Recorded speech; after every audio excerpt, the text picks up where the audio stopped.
हार और जीत के फैसले का इंतजार न कर। सभी लोग ध्यानपूर्वक सुनेंगे इन लाइनों को, बहुत ही इंटरेस्टिंग लाइन है आपके फ्यूचर के लिए।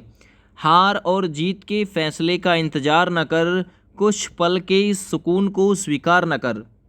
हार और जीत के फैसले का इंतजार न कर, कुछ पल के सुकून को स्वीकार न कर। जब तक है नशा जुनून है, जब तक है नशा जुनून है, कुछ कर गुजर, बेवजह कीमती वक्त को बेकार न कर। नमस्कार दोस्तों, मैं हूं विनोद। स्वागत है आप सभी का आपके अपने YouTube चैनल पब्लिक कैरियर में। सामान्य हिंदी से एक और उपयोगी क्लास, टॉपिक रहेगा समास, जिसका शाब्दिक अर्थ होता है संक्षेप। और केवल 10 मिनट का शो है ना, 10 मिनट के शो में आप लोगों को मैं वीडियो ला के दूंगा। बहुत कम समय में वीडियो को ख़त्म करूंगा और कीमती आप लोगों को जानकारी इस वीडियो में देख के जाऊंगा। समास, वो भी ट्रिक के माध्यम से। सबसे पहले समास का शाब्दिक अर्थ आप लोगों से पूछा जाता है। समास का शाब्दिक अर्थ होता है संक्षिप्तीकरण, संक्षेप, संक्षेपीकरण इत्यादि। यानी किसी चीज़ को, बड़ी चीज़ को छोटे रूप में कहना ही समास कहलाता है। और है ना, किसी छोटी चीज़ को बड़े रूप में कहना समास विग्रह कहलाता है। याद रखना, ठीक है भैया। चलिए ध्यान से देखते हैं। दो या दो से अधिक सार्थक शब्दों से या सार्थक जो शब्द होते हैं उनके मेल से जो नया शब्द बनता है वही समास कहलाता है। तो ध्यान से सुन लो, दो या दो से अधिक सार्थक शब्दों के मेल से जो नया शब्द बनता है वही समास कहलाता है। यहाँ आप लोग एग्जाम्पल देखिए। एक शब्द लिखा हुआ है पाप मुक्त। पाप मुक्त, ये क्या है? ये संक्षेप यानी शॉर्ट में लिखा हुआ है, इसलिए ये समास रूप है। अगर मैं इसे तोड़ूं, पाप से मुक्त, पाप से मुक्त, यानी अब ये विग्रह रूप हो गया। तो विग्रह का मतलब होता है बड़ा रूप, है ना। अच्छा, समास का विलोम क्या होता है दोस्त? समास का विलोम होता है व्यास, ये भी पूछा जाता है। अच्छा, समास जो बड़ा रूप होता है समास का, वो होता है समास विग्रह, और जो छोटा रूप होता है वो खुद समास होता है। याद रखना, ठीक है भैया। तो ध्यान देना, विग्रह किसे कहते हैं? जो टूटा हुआ रूप होता है, जैसे कि पाप से मुक्त और पाप मुक्त एक जगह जोड़ दिया तो समास हो गया। आगे बढ़िए, एक और एग्जाम्पल देखिए, राजपुत्र। क्योंकि किसी भी समास के शब्द में दो आप लोगों को पद देखने को मिलेंगे। कोई भी सामसिक पद आएगा, सामसिक पद जिसमें समास होगा, जैसे कि यहाँ पे एक पद आया है राजपुत्र। राजपुत्र, तो राज एक वर्ड हो गया, पुत्र दूसरा वर्ड हो गया। अभी जो पहले वाला है, पहले वाला इसे कहते हैं पूर्व पद या पहला पद जो यहाँ पे आया हुआ है। बाद वाले को कहते हैं उत्तर पद या फिर बाद का पद। तो याद रखना, समास का जो शब्द होता है उसमें दो पद होते हैं। पहला वाला जो पद होता है उसे पूर्व पद कहते हैं या पहला पद कहते हैं। जो बाद का होता है उसे उत्तर पद नाम देते हैं या फिर बाद वाला पद बोलते हैं, है ना। समास के भेद की अगर मैं बात करूँ तो दोस्त, समास के भेद होते हैं 6। कितने भेद होते हैं? 6। चलिए, ट्रिक से आप लोग कैसे याद रखेंगे? ट्रिक, शाम से मतलब समास। शाम से अब तक दूई दूं चल रही है, पाकिस्तान की सीमा की बात है।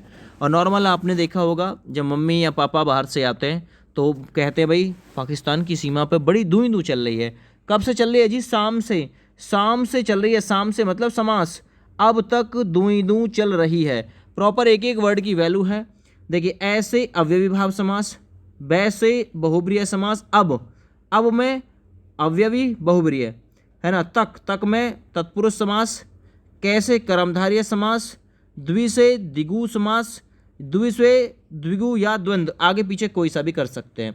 तो शाम से अब तक द्विगु चल रही है, शाम से अब तक द्विगु चल रही है, ये समास के 6 भेद आप लोग को याद हो जाएंगे इस ट्रिक के माध्यम से। 10 मिनट का शो है, मुझे जल्दी बढ़ाना पड़ेगा भाई। देखिए, अव्ययी भाव जो समास होता है ना, अव्ययी भाव समास, भाव आया कि हम प्रधान बनेंगे, पूर्व यानी पहले हम प्रधान बनेंगे। दिल में भाव आया कि हम प्रधान बनेंगे, पूर्व में प्रधान बनेंगे, हम सबसे पहले प्रधान बनेंगे। तो अव्ययी भाव समास में पूर्व पद प्रधान होता है। द्वंद्व समास, द्विदु चलेगी, दोनों में द्विदु, दोनों पदों में आपस में हम बनेंगे प्रधान, द्विदु द्वंद्व, है ना, दोनों में चल रही है। हम बनेंगे प्रधान, वो करा हम बनेंगे प्रधान, दोनों में चल रही है। बहुब्रीय समास, बहू आई, है ना, बाहर से यानी कि शादी करके बहू आई है ना, उसने किसी की प्रधानी न चलन दी, उसने कही हम बनाएंगे तुम दोनों ने प्रधान, यानी कि सारे के सारे अप्रधान है, यानी कोई पद प्रधान ही नहीं है। यहाँ प्रधानी कौन करेगा? बहू, यानी कि कोई तीसरा ही पद प्रधान ही करेगा अपने घर के दोनों पदों को छोड़ के। बाद बाकी सभी में उत्तर पद प्रधान होता है, चाहे वो तत्पुरुष हो, चाहे वो कर्मधारय हो, चाहे वो द्विगु हो। क्वेश्चन कैसे पूछेगा? तत्पुरुष समास में कौन सा पद प्रधान होता है? उत्तर मतलब बाद वाला, बाद वाला। यहाँ पे देखो खुद पुरुष आ रहा है, पुरुष बाद में, तो इसलिए बाद वाला ही पद प्रधान है। कर्मधार्य, कर्मधार्य धारण करने वाला कौन होगा? पुरुष, है ना। कितने धारण करने? दो धारण करने, यानी कि बाद में धारण होंगे। याद रखो, ऐसे भी ट्रिक से जोड़ सकते हो जो मैंने आपको याद कराया है। तो अव्ययी भाव समास में पूर्व पद प्रधान, तत्पुरुष कर्मधारय द्विगु में उत्तर पद प्रधान, और द्वंद्व समास में दोनों पद प्रधान होते हैं। बहुब्रीहि समास में बहु आके किसी की प्रधान नहीं चलन देगी, है ना। याद रखो। सबसे पहला नंबर डालिए दोस्त, अव्ययी भाव समास। अव्ययी भाव समास की मैं आप लोगों को शॉर्ट डिटेल बताता हूँ। यहाँ अव्यय वर्ड आ रहा है, अव्यय, तो इस समास में पूर्व पद जो होगा वो अव्यय होगा या उपसर्ग होगा। अव्यय उपसर्ग, ऐसा पद जिसका व्यय नहीं हो सकता, अव्यय, अविकारी शब्द होगा जिससे विकार उत्पन्न नहीं होगा, ठीक है ना।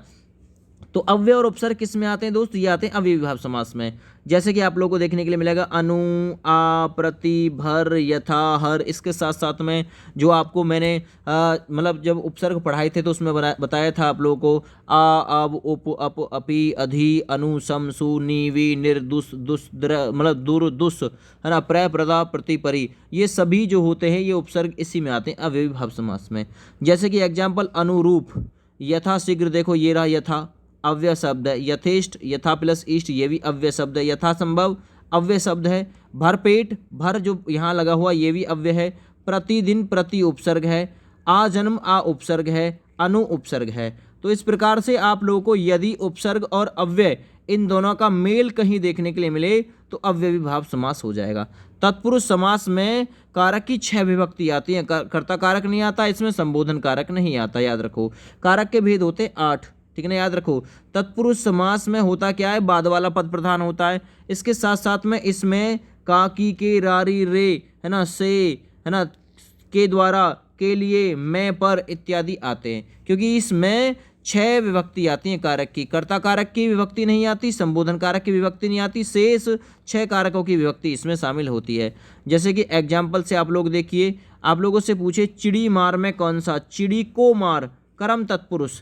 यश प्राप्त, यश को प्राप्त, कर्म तत्पुरुष का एग्जाम्पल, और उससे पहले क्या हो गया? तत्पुरुष समास हो गया, है ना। क्योंकि मैंने यहाँ आप लोगों को बताया है, जब आप लोगों को तोड़ते समय ये देखने को मिले का, की, के, रारी, रे, याद रखो ये चीज़। आगे बढ़ते हैं।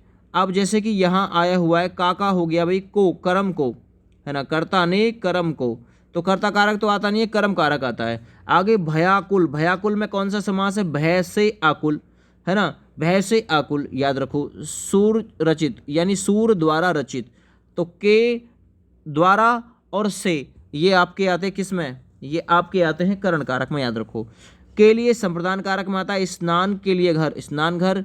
सभा भवन में कौन सा समास है? सभा के लिए भवन, ये तत्पुरुष समास है इसमें। याद रखो, क्योंकि इसमें बाद वाला पद है प्रधान, भवन, भयाकुल, स्नान घर, रचित, ये याद रखो। से में कैसे मिलेगा? पथ भ्रष्ट, अपादान मिलेगा, पथ से भ्रष्ट। पाप मुक्त, पाप से मुक्त। याद रखो, काकी के रारी रे संबंध में आते हैं ये। राजपुत्र, राजा का पुत्र, याद रखना, ठीक ना। मैं पर, अधिकरण, अधिकरण में आते हैं ये कंडीशन, अधिकरण तत्पुरुष। लोकप्रिय, लोक में प्रिय। आप बीती, आप पर बीती, तो मैं पर की कंडीशन अधिकरण तत्पुरुष में जाती है। काकी के रारी रे की ये संबोधन में जाती है, संबोधन तत्पुरुष, सॉरी संबोधन नहीं, संबंध तत्पुरुष। से वाली जो कंडीशन है अपादान में आती है, पाप से, पथ से भ्रष्ट, ठीक है ना। के लिए संप्रदान में जाती है, से या के द्वारा करण में जाती है, और को वाली कंडीशन आपकी कर्म कारक में, यानी कर्म तत्पुरुष में जाती है। चलिए आगे बढ़ते हैं। कर्मधार्य, कर्मधार्य का जब आप लोग बीच में से तोड़ोगे हैजों पे टूटेगा, के समान आएगा, दोनों पदों में उप में उपमान मिलेगा, विशेषण विशेष्य देखने को मिलेगा। उप में उपमान, विशेषण विशेष्य, यानी उपमान का अर्थ होता है कोई प्रसिद्ध चीज, उप में जिसके बारे में बताया जाए, के समान मिलेगा, है जो मिलेगा, है ना। उप में उपमान का संबंध, विशेषण अर्थात किसी की विशेषता बता रहा होगा कोई, विशेष्य का मतलब संज्ञा सर्वनाम, ऐसे शब्द आपको देखने के लिए मिलेंगे। एग्जाम्पल से समझिए, नील कमल, नीला है जो कमल, तो नील वर्ड आ गया, ये नील वर्ड क्या है भाई? विशेषण विशेष्य। प्राण प्रिय, प्राणों से है जो प्रिय। महात्मा, महान है जो आत्मा, विशेषण विशेष्य मिल रहे हैं, उप में उपमान। नीलोत्पल, नीला है जो उत्पल, है जो पे टूट रहा है। नीलकंठ, नीला है जो कंठ। महापुरुष, महान है जो पुरुष। अब ये नीलकंठ बहुब्रीहि समास में भी आता है, क्योंकि नीला वर्ड आ रहा है, नीला विशेषण शब्द होता है, तो इसलिए ये कर्मधार्य में भी आता है और आपका ये बहुब्रीहि में भी आता है। सबसे पहली प्रायिकता बहुब्रीहि की होती है। द्विगु समास की कंडीशन क्या होती है, पूर्व पद संख्यावाची होता है, पूर्व पद यानी पहला पद संख्यावाची। जैसे कि उदाहरण देखिए, नवरात्र, चौराहा, सप्ताह, है ना। तो ऐसी कंडीशन आपको देखने के लिए मिल जाएगी इसमें द्विगु समास में, क्योंकि पहला जो पद होता है वो संख्यावाची होता है। द्विगु, द्वि, दो का आंकड़ा खुद भी आ रहा है, ये याद रखो। आगे द्वंद्व समास में देखिए, द्वंद्व समास की पहचान है, जब तोड़ोगी तो और पे टूटेगी, है ना, एवं पे टूटेगी, या पे टूटेगी, अथवा पे टूटेगी, और बीच में योजक चिन्ह देखने को मिलेगा। द्वंद्व समास द्विंदु आपस में चल रही है योजक चिन्ह के साथ में, ऐसे याद रखो। जैसे कि नदी नाले, ऊंचा नीचा, माता पिता, माता और पिता, ऊंचा और नीचा, नदी और नाले, पितरों मतलब माता और पिता, लव कुश, लव और कुश। तो और पे टूटे, या पे टूटे, अथवा पे टूटे, योजक चिन्ह आए, आपका द्वंद्व समास होता है।